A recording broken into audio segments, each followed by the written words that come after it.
Hi there. My name's Hannah Rubenstall. I am the crafter behind Fanciful Spaces. Today I wanted to take a moment to celebrate a new page in my life.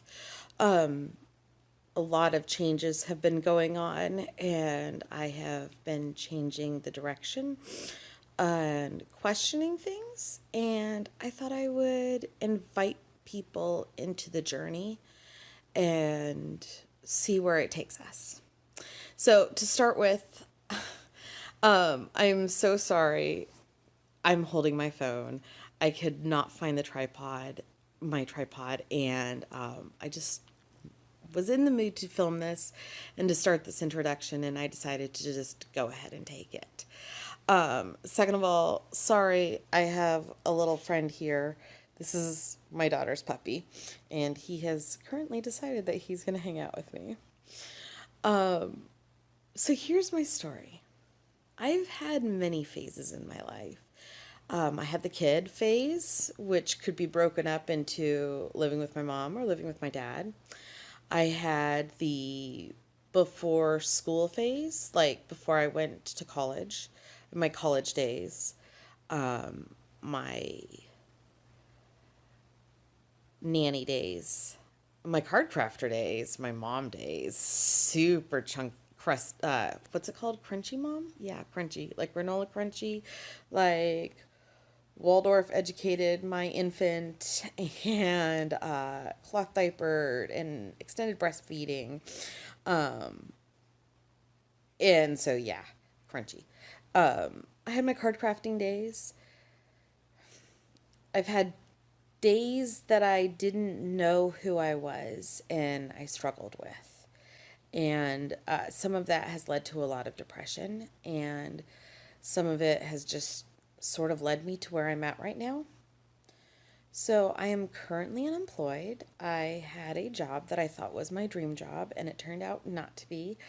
Turned out not to be what I wanted, and had a mental breakdown for a couple of different reasons, including that, which led me to unemployed days. I totally recognize that I am privileged, that my family can afford for me not to work right now. We are making a lot of sacrifices.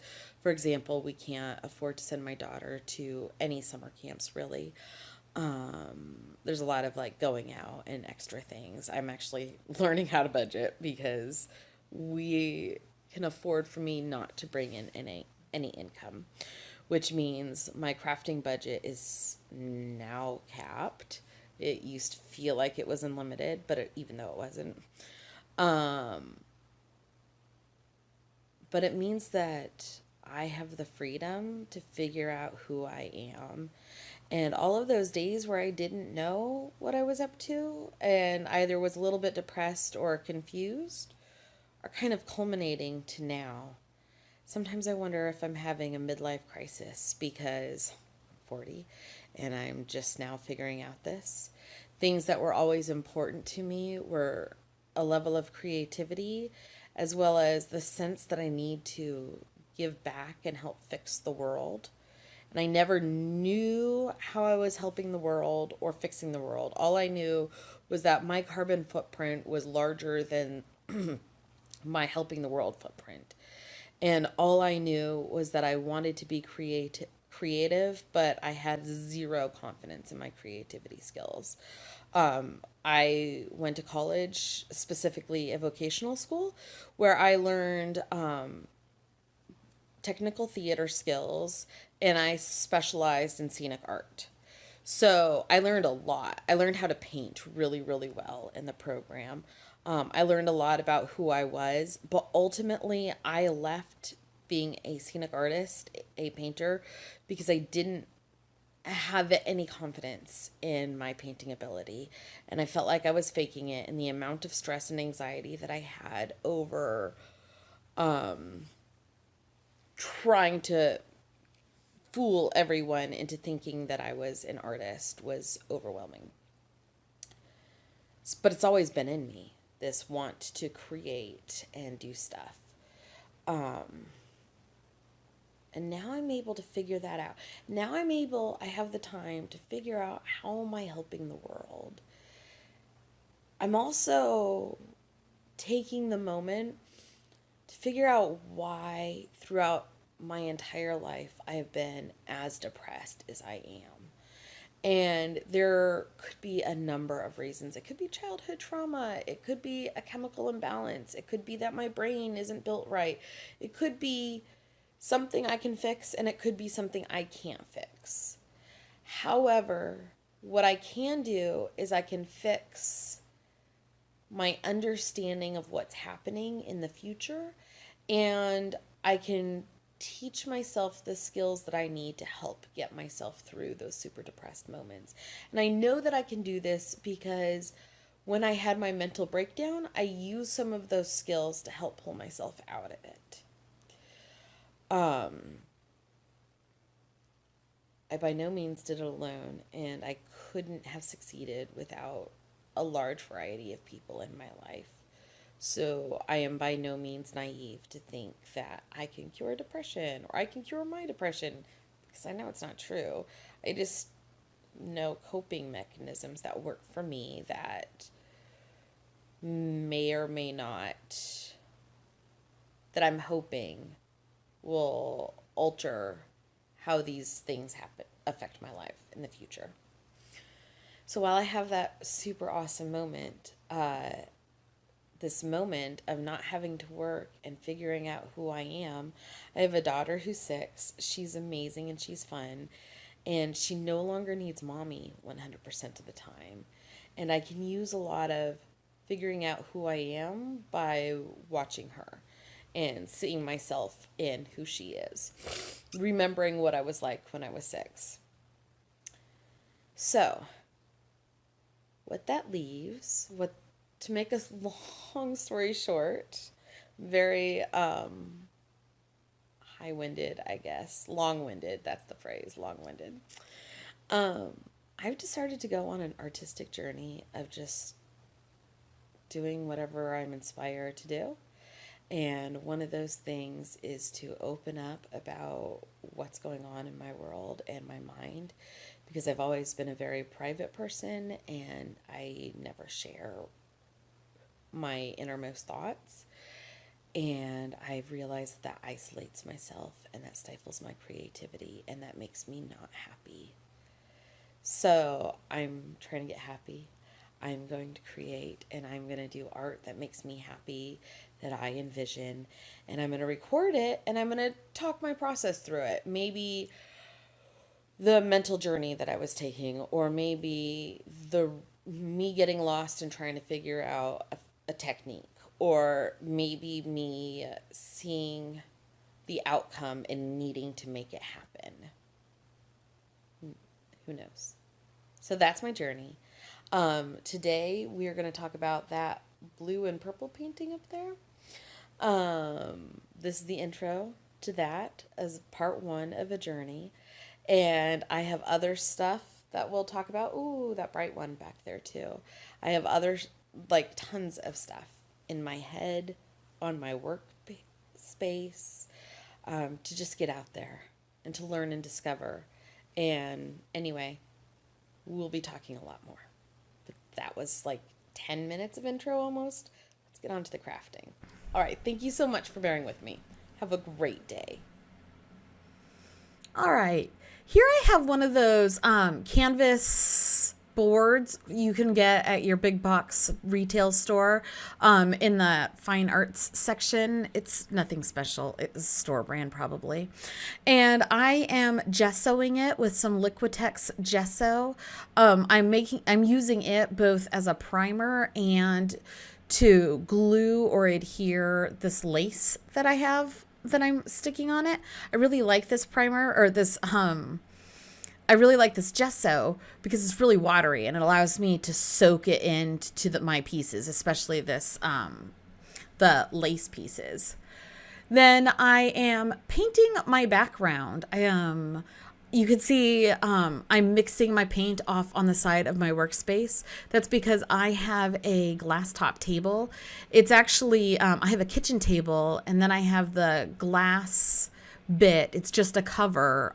Both are from IKEA, and I really like it because it's tempered, so you can heat it up and you don't have to worry about your work surface. And also, it has the flexibility of being like a paint palette, or it's just so easily cleaned up. So I used a variety of different blues, a lot of Lindy's sprays and whatnot. I will text or link in the description all of the different colors that I've used. And then I took this paint pen. We'll be talking more about this paint pen. It's from Winsor & Newton. I took this paint pen and just randomly used it along the seam. That was literally the first time I'd ever used it, and I fell in love with this paint pen. I swear to goodness, ever since, every single project I've used that paint pen in, I've fallen more and more in love with it. So then, because this is mixed media and you can do anything in mixed media, I'm taking some liquid watercolors. These are from Pink Fresh. I super love their square bottles. I'm really sad they had to redesign the square bottles because some of the glass was breaking in transit. This is why they have the round ones. But anyway, I super love the square bottles and I super love the colors. Again, I'll have those colors linked down below. And I'm actually just using them like a wash all over this bit of yarn.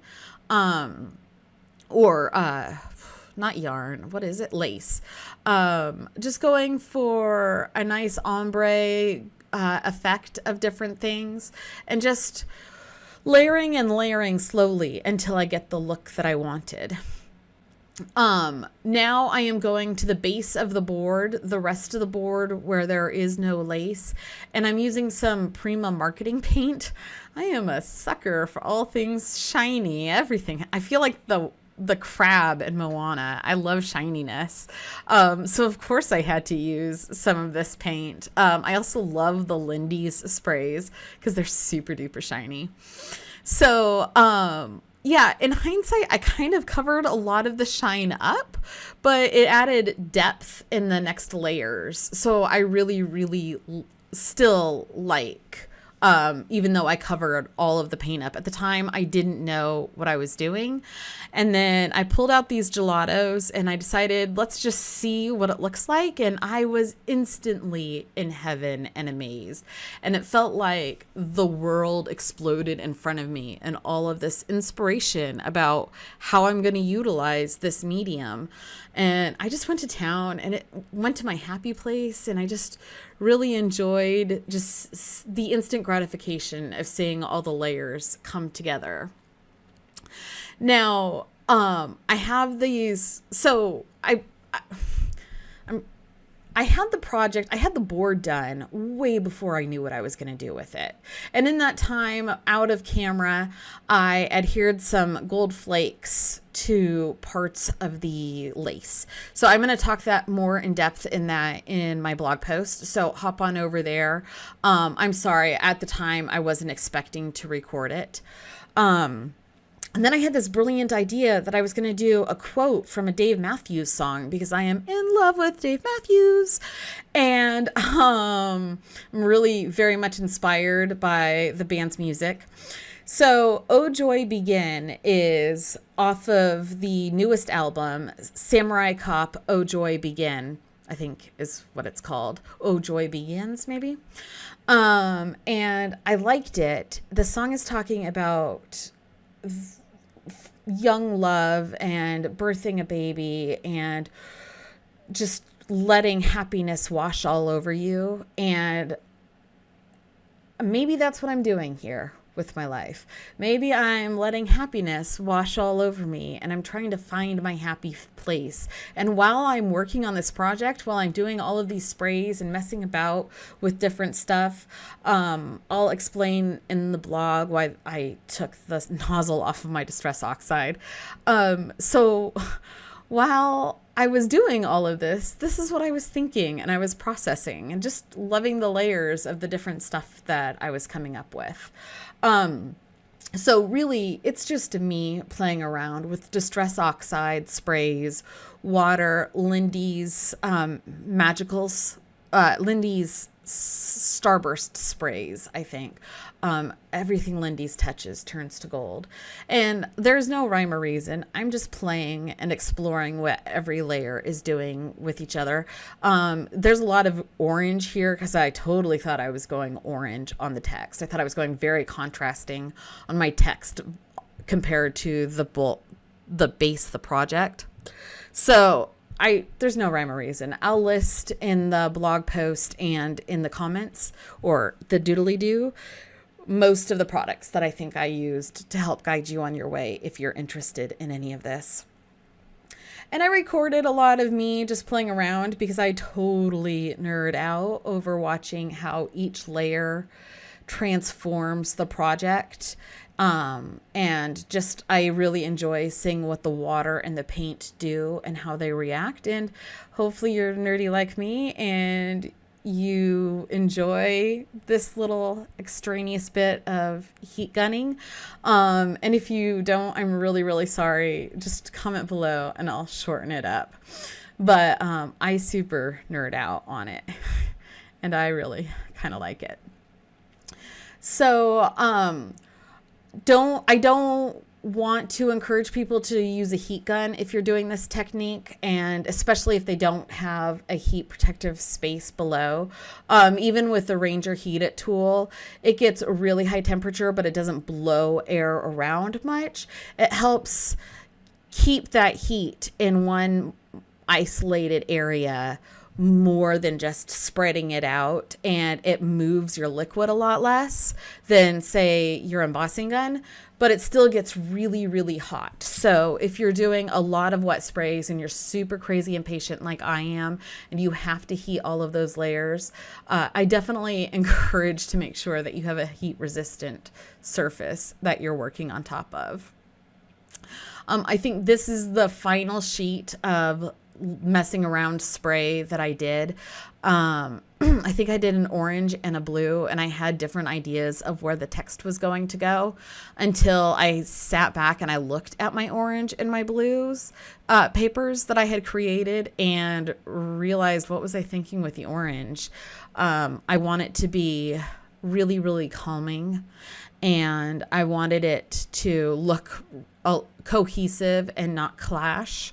I wanted you to look at it and feel a sense of peaceful joy. So I think that's why, that's why I didn't go with the orange one. Why you see it in the video, but no part of it on the project, because I wanted to include it so that you could hear my journey and hear what my thought process was on it. In between the canvas being worked on and my making the paper, I also stenciled on the edges. Again, this was off camera. I just took a stencil, a picket fence, change your life stencil brush, because dang, those are amazing. And probably some Catherine Pooler ink, because I've been super vibing on Catherine Pooler's crazy, amazing ink. So now I'm doing a whole bunch of math because I'm super, super picky, and I wanted to try to make sure that all of my text was as centered and lined up as possible. So I geeked out a lot on this text, and it's a very similar process through the next several pieces that I'm going to be sharing with you. It's a similar process as to how I laid out my letters. But on the last piece that I did 2 days ago, I think I specifically recorded a video where I planned on talking about how I came up with the math. And the funny story is that I messed up on the math and the text is all crazy different. But I can also talk about learning to enjoy the route that I took and to embrace it and go with it. And in the end, it made that project a heck of a lot better than I think it would have been. But anyway, I'll explain all of the math in a different video. So the one thing that I did on this project that I totally wished that I hadn't had done was these alcohol markers along the edges. I used my Tonic Nuvo alcohol markers, and I was trying to do a drop shadow in there. And when it was done, I super duper liked it, and it worked for me. I worried it was a little distracting, but I still really liked where it was at, and I was fine with it. But then in subsequent projects that I worked on, I haven't been using the drop shadow, and I've been preferring the look without. So I only, in hindsight, I look back at this and wished I hadn't done it, but it's done what it's done, and it was done when it was finished, so I roll with it. So now I'm taking another one of those gelatos and I'm using it for a highlight on the letters. And the highlight I feel like doesn't pop the letters quite enough. So I'm going to go back in with a Ranger Distress Crayon and just pop just sections of those whites out a little bit more. And voila. Here is my project. I want to thank you very much for starting this journey with me.